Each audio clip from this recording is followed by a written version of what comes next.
¿Hay propuestas alternativas al Fondo de Reconstrucción que propone España para salir de la crisis del COVID-19? Me llamo Santiago Rodríguez y me dedico a la asesoría de empresas y emprendedores desde hace 20 años. Estás en el canal Empresavia Mentalidad Emprendedora, donde mi misión es darte herramientas para convertirte en un emprendedor de éxito. En el vídeo anterior te he hablado de la propuesta que ha hecho España para crear un fondo de reconstrucción europeo.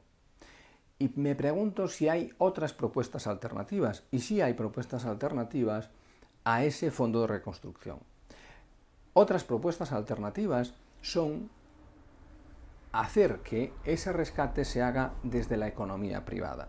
Es decir, de que quien lo haga sean los particulares y las empresas, vía deducciones fiscales, vía reducción de impuestos. Si se reducen los impuestos, la teoría es que se aumenta la liquidez, se aumenta el movimiento de dinero, con ello se incentiva la economía y se recupera por sí misma. Bueno, eso es la teoría económica de Adam Smith, pero esto tiene más de 200 años. Entonces, pues esta solución que funciona en una economía en movimiento no funciona tanto para ponerla en movimiento.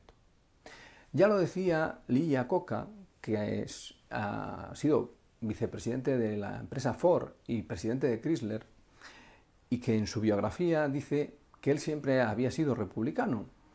Y cuando le tocó presidir la Chrysler, tuvo la fortuna de que gobernaban los demócratas, porque tuvo que pedir un fondo de rescate para la compañía Chrysler, y con el Partido Republicano en el poder no lo hubiera conseguido. Es decir, que para relanzar algo es complicado hacerlo simplemente incentivando vía reducción de impuestos. Y la razón es muy simple de explicar. Si yo no tengo aire, aunque me reduzcan todos aquellos aparatos que haya en mi entorno para que nadie consuma aire, incluso que las personas se vayan de mi lado para no consumir oxígeno, como yo no doy respirado, me ahogo igual. Necesito que me insuflen aire. Y esa es la razón de que yo creo que un sistema de simples incentivos para que sea la propia sociedad la que se rescate difícilmente va a funcionar. Al menos no va a funcionar a un plazo razonable de tiempo. Tardaría décadas en funcionar, si la crisis es muy grande, que es lo más previsible. La otra alternativa sería rescatar con fondos públicos. El rescate con fondos públicos de empresas privadas. La adquisición de empresas, por ejemplo. Hay muchas empresas que se van a quedar en una crisis tremenda, un gran número de ellas quebrará, y el Estado, las más importantes, las podrá adquirir a precio de saldo, o incluso gratis, pero luego tendrá que invertir en ellas para volverlas a hacer rentables. Y luego veremos si las vende o no las vende, es decir, si se las queda en el sector público o las privatiza posteriormente, recuperando el dinero que haya invertido. Esa sería una fórmula que es muy parecido al sistema keynesiano, es decir, inversión dentro del sector privado para conseguir, inversión pública, para conseguir relanzar ese sector privado y que luego funcione. Eso tiene bastante más sentido en una situación como la actual, pero también da cierto miedo, porque el que el Estado se quede con un gran número de empresas puede provocar un monopolio en muchos sectores.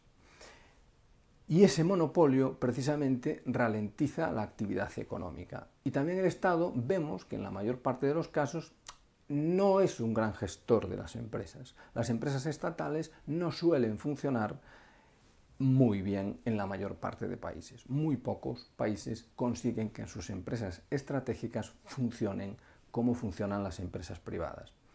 Hay múltiples razones para ello que se saldrían del contenido de este vídeo, pero el caso es que la realidad es así. Entonces, esas serían dos soluciones que las dos siguen siendo viejas. Una viene de Adam Smith, más de 200 años, otra viene de Keynes, 100 años atrás. El mundo ha cambiado mucho en los últimos 200 años y en los últimos 100 también. Incluso en los últimos 10, incluso en estos meses. Porque como he dicho en algún vídeo anterior, Si algo tiene este momento es que nos ha llevado de repente 20 años en el futuro. Así que en el próximo vídeo te voy a hablar de una solución adicional. Te espero en el próximo vídeo.